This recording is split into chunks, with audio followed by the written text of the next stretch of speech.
Ce n'est pas une simple actualité, c'est l'histoire en marche. L'Afrique refuse l'humiliation et la soumission. Ce qui se joue aujourd'hui dans le Sahel, mené par le Burkina Faso, dépasse un conflit politique ou une querelle frontalière. C'est un sursaut de dignité, un cri qui traverse tout le continent. Le temps de la soumission est terminé. Face à la France et aux autres puissances étrangères, le message est clair. Si vous voulez la guerre, venez.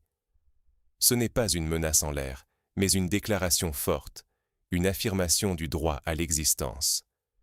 C'est la voix d'une Afrique qui ne veut plus être dépossédée de ses terres, de ses richesses, de son avenir. Trop longtemps, des familles ont été chassées, des villages effacés, parce que d'autres convoitaient ce que contenait leur sol, minerais, or, pétrole, uranium. Aujourd'hui, la peur a changé de camp. Mais ignorer ce moment, c'est risquer de rater l'opportunité de briser, enfin, le cycle de l'exploitation.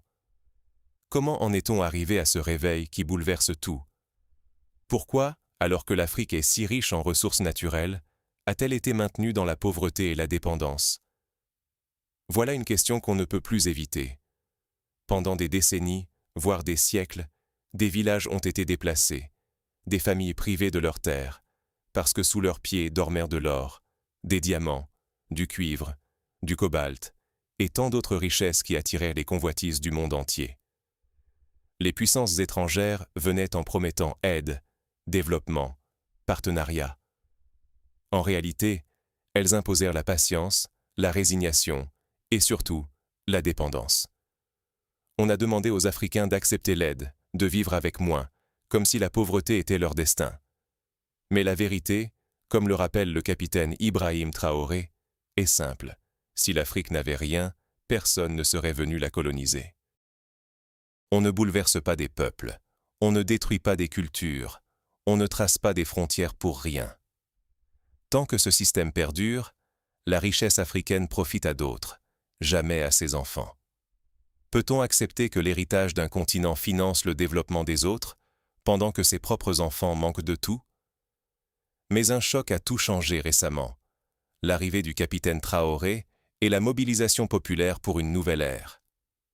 Une armée de patriotes, non de mercenaires, se lève pour l'avenir du pays.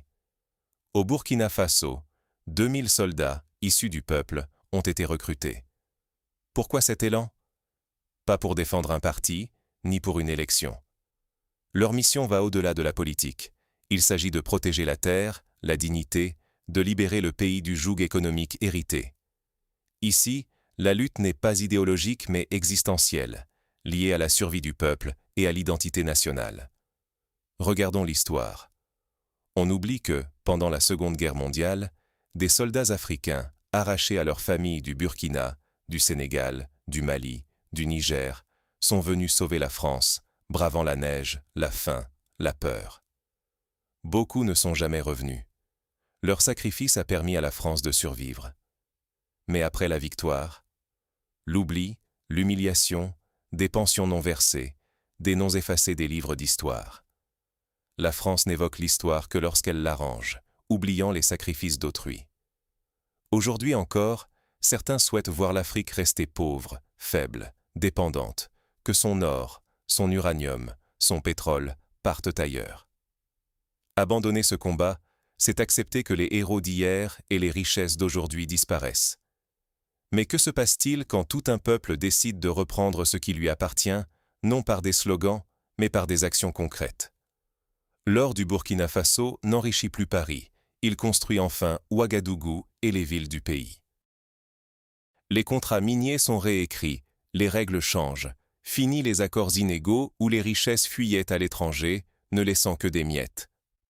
Désormais, le Burkina Faso vend son or directement à des partenaires respectueux, à un prix juste, sans intermédiaire, sans opacité ni corruption.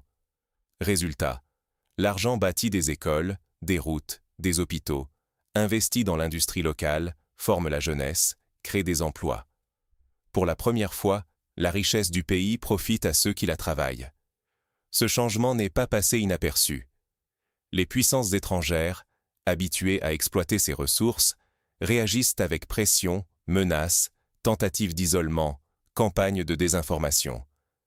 Mais les pays du Sahel, unis, se soutiennent et résistent ensemble. Ce modèle réveille l'espoir sur tout le continent, mais il reste fragile. La moindre division pourrait tout faire basculer au profit de l'exploitation. Que retenir de cette lutte pour la dignité et le contrôle de son destin? La vraie indépendance commence lorsque le peuple croit en sa cause, lorsqu'il reprend confiance en lui-même. Voyez le changement. Les soldats du Sahel ne se battent plus pour un salaire, mais pour la dignité de leur peuple, l'honneur de leur mère, un avenir où leurs enfants marcheront fièrement. Cette transformation d'état d'esprit, c'est le cœur de la seconde indépendance. Elle n'est plus un rêve. Elle prend forme chaque jour, dans la difficulté et la fierté. L'unité entre le Burkina Faso, le Mali et le Niger montre que les peuples du Sahel refusent désormais la résignation. Ils ne demandent pas la guerre, mais le droit de construire, de guérir, d'apprendre, avec les richesses de leurs terres, pour leur avenir.